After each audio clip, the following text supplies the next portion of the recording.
Sering kan ketika seseorang mau membuat kontrak pekerjaan, mau deal pekerjaan atau ada perjanjian, yang dibicarakan adalah ketika di meja makan.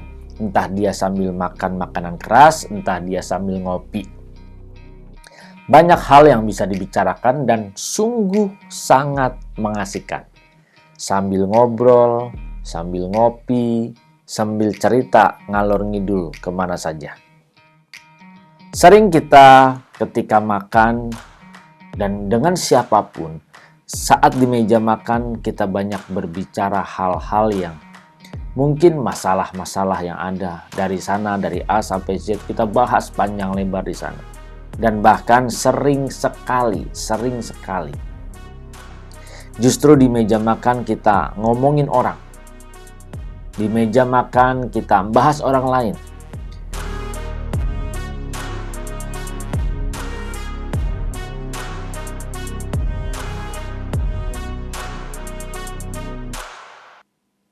Shalom Bapak Ibu Saudara yang dikasihi Tuhan.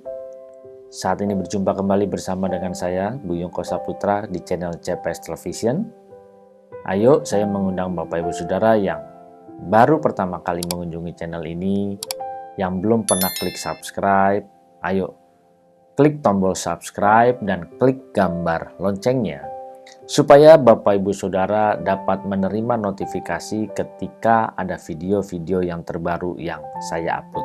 Jangan lupa ketika klik gambar lonceng, pilih semua notifikasi supaya notifikasi dapat masuk ke dalam gadget Bapak Ibu Saudara. Bapak Ibu, sering sekali ketika kita mau berbisnis, ketika kita mau membicarakan sesuatu, kita lebih suka berbicara di meja makan. Bahkan mungkin kita ke restoran, kita ke kafe, kita makan di sana, kita berbicara, membahas di meja makan. Sering kan ketika seseorang mau membuat kontrak pekerjaan, mau deal pekerjaan atau ada perjanjian, yang dibicarakan adalah ketika di meja makan. Entah dia sambil makan makanan keras, entah dia sambil ngopi. Banyak hal yang bisa dibicarakan dan sungguh sangat mengasihkan. Sambil ngobrol, sambil ngopi, sambil cerita ngalor ngidul kemana saja. Sering kita ketika makan dan dengan siapapun, saat di meja makan kita banyak berbicara hal-hal yang mungkin masalah-masalah yang ada dari sana, dari A sampai Z, kita bahas panjang lebar di sana. Dan bahkan sering sekali justru di meja makan kita ngomongin orang. Di meja makan kita bahas orang lain. Mungkin di luaran kita tidak membahas orang lain ya. Tidak ngomongin orang lain. Tetapi ketika kita ada di meja makan dengan siapapun itu, baik dengan keluarga, baik dengan teman-teman, dengan sahabat-sahabat di sekitar kita, sering sekali justru kita membahas orang lain, ngomongin orang lain. Ketika di luar mungkin tidak, tetapi saat di meja makan itulah. Jadi kita harus hati-hati, jangan sampai meja makan itu menjadi tempat pembantaian buat kita semua. Kok bisa? Ya, karena di meja makan itu justru kita bukannya menikmati makanan supaya kita bisa berkenan di hadapan Tuhan, tetapi kita menjadi pembantaian dari kuasa kegelapan karena kita dengan lancar membahas orang lain, bicarain orang lain, kita ngejelekin orang lain. Jadi hati-hati, jangan sampai meja makan ini yang membuat kita akhirnya diri kita, orang-orang di sekitar kita yang dibantai di meja makan tersebut. Kok saya bilang dibantai?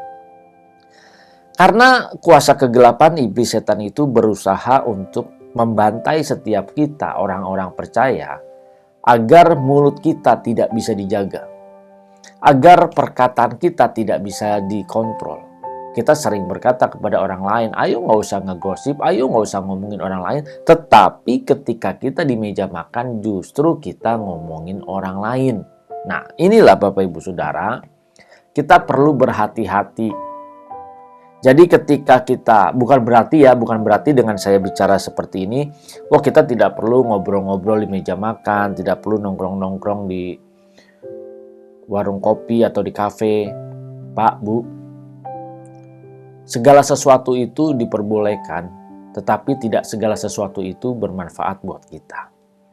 Jadi kalau memang kita diperlukan pada saat kita mungkin ada suatu pekerjaan yang harus kita bahas, ya fokuslah kepada pekerjaannya. Tapi jangan sampai kita berbuat dosa. Berbuat dosa bagaimana di meja makan? Kan kita tidak melakukan pencurian segala macam. Nah, ketika kita membicarakan orang lain, ketika kita menjelekkan orang lain, di sini kita sudah menyimpang. Karena arti dari atau dosa itu sendiri berasal dari bahasa hamartia yang artinya meleset, luncas. Ketika kita berbicara, ketika kita mengobrol, kita bicara kongko-kongko mungkin di meja makan atau kita di kafe, pada saat itu kalau kita meleset yang kita bahas bukan tujuan awal kita mau bicara apa, tapi sampai pada akhirnya kita bahas orang lain, kita ngejelek-jelekin orang lain, di sini kita sudah meleset. Meleset bukan dari rencana awal kita saja, tetapi kita sudah meleset di hati Tuhan. Mengerikan loh Bapak Ibu Saudara. Benar. Kita tidak pernah menyadari bahwa ternyata hal yang mengasihkan loh. Siapa tidak bilang tidak mengasihkan. Kita sambil ngopi, sambil makan snack, kita kongko-kongko, kita ngobrol, lalu yang kita obrolin, si A begini. Kok bisa ya begini. Nah, hati-hati. Kelihatannya tidak ada keluncasan ya. Kelihatannya tidak ada kemelesetan ya. Tetapi apakah Tuhan suka dengan kita membahas hal-hal tersebut? Iblis itu licik. Dia berusaha menyeret kita seakan-akan hal itu tidak bermasalah, seakan-akan hal itu tidak berdosa. Nah inilah kelicikannya yang harus kita hati-hati, jangan sampai terseret, terjebak, terjerembab, dan akhirnya kita ikut binasa. Makanya jangan sampai di mana tempat kita berkumpul, di mana kita sedang menikmati berkat-berkat jasmani ini, akhirnya justru menyediakan diri kita, tubuh kita menjadi tempat pembantaian iblis atau kuasa kegelapan. Sadis banget sih bicaranya, pembantaian. Ya, Pak, Bu, sering sekali ketika kita ada di meja makan, ketika kita ada di kafe, ngobrol sambil ngopi, di situ kita suka lost control, lupa. Ayo, Bapak Ibu Saudara, pasti pernah kan? Tidak terfikir apa yang dibahas itu lost control dan kita kebablasan. Seharusnya kita tidak perlu ngomongin yang kita bahas, tetapi kita ngomongin di situ. Nah, disinilah hati-hati. Terkadang juga banyak rahasia-rahasia yang seharusnya tidak perlu diucapkan kepada orang lain terbongkar saat di meja makan, saat di kafe. Lihat deh, orang berbisnis saja menjamu kliennya, menjamu customernya di mana? Di meja makan. Supaya ketika dia sudah makan, ngobrol-ngobrol kan enak nih. Akhirnya ya udah deh, masa sih nggak mau kerjasama tuh. Kalau yang berusaha untuk mencari closing, misalnya dia ada suatu pekerjaan yang harus di closing, ya diajak di meja makan, ngobrol. Bahkan yang saya amati, ketika ada pihak audit pun yang mungkin dia memeriksa pekerjaan kita atau perusahaan kita, ketika ada hal-hal yang harus dilaporkan, kalau yang saya tahu selama ini di marketplace, ketika dia sudah menemukan hal-hal yang penyimpangan tidak benar, lalu dia akan melaporkan ke direksi, maka biasanya para pemimpin ini supaya dia kedapatan bersih, laporannya tidak membahayakan, apa yang dilakukan? Dia menjamunya di meja makan. Diajak makan, diberikan makan yang mewah-mewah, yang enak. Supaya apa? Akhirnya dia pun tidak melaporkan hal-hal yang tadinya mungkin sebagai sebuah temuan yang bahaya, akhirnya hanya sebagai teguran saja. Bisa mengubah keputusan, bisa mengubah hasil. Ini, jangan sampai justru keselamatan kita diubah di meja makan. Hati-hati Bapak Ibu Saudara. Tidak sedikit loh setiap perusahaan saja menyediakan biaya entertain untuk menjamu orang di meja makan. Dan disinilah, bukan berarti kita tidak boleh menjamu ya, jangan sampai salah. Bukan berarti tidak boleh menjamu, tidak boleh mengentertain orang, boleh. Asal semua itu berkenan di hati Tuhan dan dengan tujuan yang baik, bukan dengan tujuan untuk bagaimana kita menyenangi diri kita sendiri dan kita akhirnya mendukakan hati Tuhan. Ingat itu. Tetapi kita harus menyadari berarti ada power, ada kekuatan yang luar biasa di entertain tersebut. Sehingga membuat kita yang tadinya mungkin gigih, kekeh, akhirnya luluh di sini. Terjebak di sini. Nah, jangan sampai diri kita menjadi korban yang dibantai di meja makan. Mari Bapak Ibu Saudara, siapapun, dimanapun, ketika kita mungkin sedang kumpul-kumpul dengan teman, ingat ya, bukan tidak boleh kumpul-kumpul, boleh, asal itu berkenan di hadapan Tuhan, asal itu bermanfaat buat kemajuan manusia rohani kita.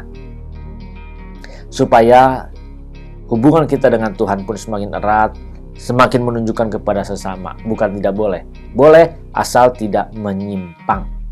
Dan jangan sampai kita yang menjadi korban pembantaian. Kalau selama ini kita lupa, selama ini kita tidak sadar akan hal ini, sekarang ayo kita berubah.